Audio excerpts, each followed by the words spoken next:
Здравейте! Днес искам да ви покажа едно упражнение, което се нарича сънинг, и за целта е нужно да застанете в посока на слънцето с затворени очи, като ще ви покажа какво правя аз в продължение на 5 минути. По този начин си възстановявам зрението, тъй като аз съм с далекогледство, и цялата идея на упражнението е да се гледа към слънцето с затворени очи, разбира се, и завъртвате главата от край до край, така че очите да се редуват.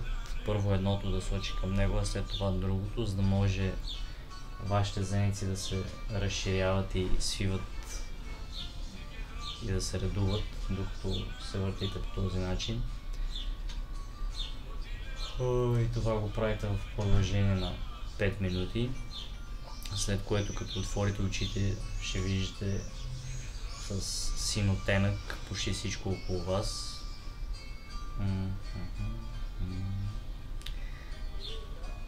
Всичко, което е нужно, е просто да се отпуснете, и по този начин освен очите и тялото ви ще се отпусне. Нали, хубаво е да е някъде сутринта да излизате на слънцето, за да не е твърде силно. Не гледайте в него, за да не ви заслепява.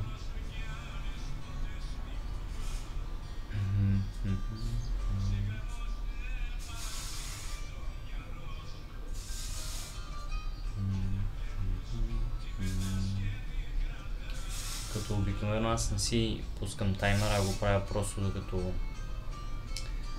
ми е приятно, и вече след като съм се повъртял така 5-10 минути, просто спирам и си продължавам напред. Има случаи, в които с часове съм седял на слънцето по този начин.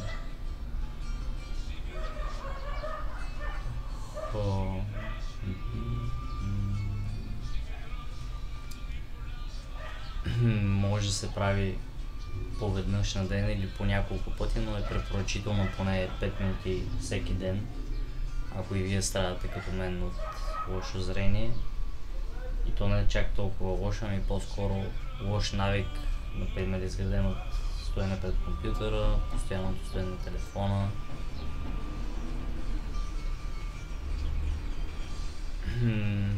Малко усилие от ваша страна и, разбира се, ако времето го позволява, защото когато е облачно, ефектът няма да е толкова силен, тогава може да го правите с отворени очи.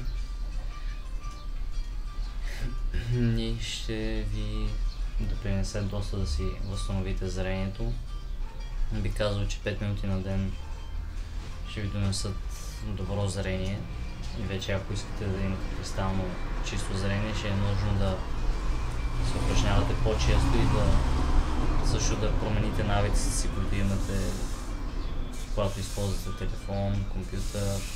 Цялото нещо идва от правилно дишане, когато имате, така достига повече кислород до очите. Следващото нещо е стойката, за да се разсее стреса, който причинява натоварването на очите, очния нерв и оттам качването на диоптрии. И вдигането на тежко също може да е причина да си влошите зрението, защото по този начин напрежението, което идва от опорно-двигателната система, директно се прехвърля върху очите, и това също може да е причина да имате лошо зрение, но като цялото нещо е навик и изисква наблюдение. За всеки човек е различно. Няма как причината при един да е абсолютно същата при който и да е друг човек, затова просто трябва да разберете себе си на какво се дължи отслабването в зрението и съответно да противодействате на този ефект, който сами се създавате в повечето случаи.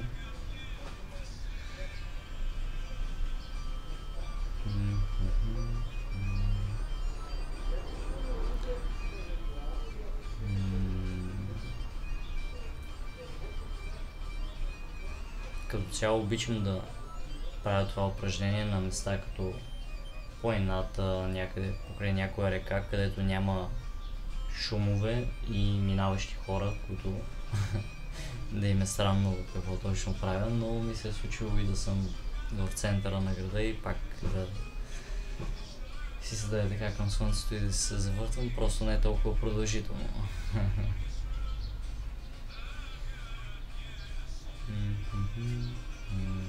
Като имате в предвид, че в момента не гледам директно към слънцето, стига да ви е комфортно, вече минаха 5 минути.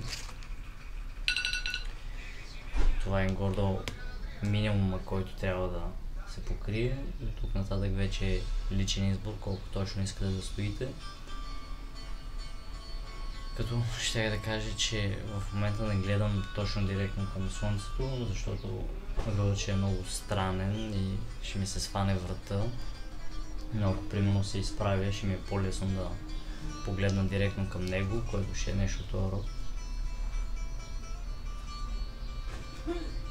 В крайна сметка, дали гледате право към него или просто сте насочили към него, не е съществено значение. По-важното е светлината да пада и да се отмесва, когато се завъртите, за да може зеницата ви да се разширява и свива постоянно. По този начин, подобно на упражнение във фитнес, вие съкращавате и отпускате мускула.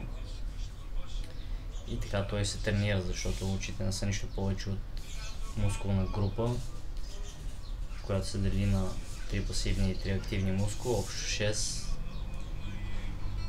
И тяхното трениране става точно чрез гледане, чрез помощта на слънцето, чрез фокусиране в далечината. Също може да им се въздейства чрез масаж, топъл компрес и каквито други похвати се сетите от кинезитерапията и масажите, също могат да бъдат приложени върху очите, включително и йога. И с това мисля да приключа днешното видео. Благодаря, че гледахте. Това упражнение се нарича Sunning. И до следващия път, където ще ви покажа някое друго упражнение.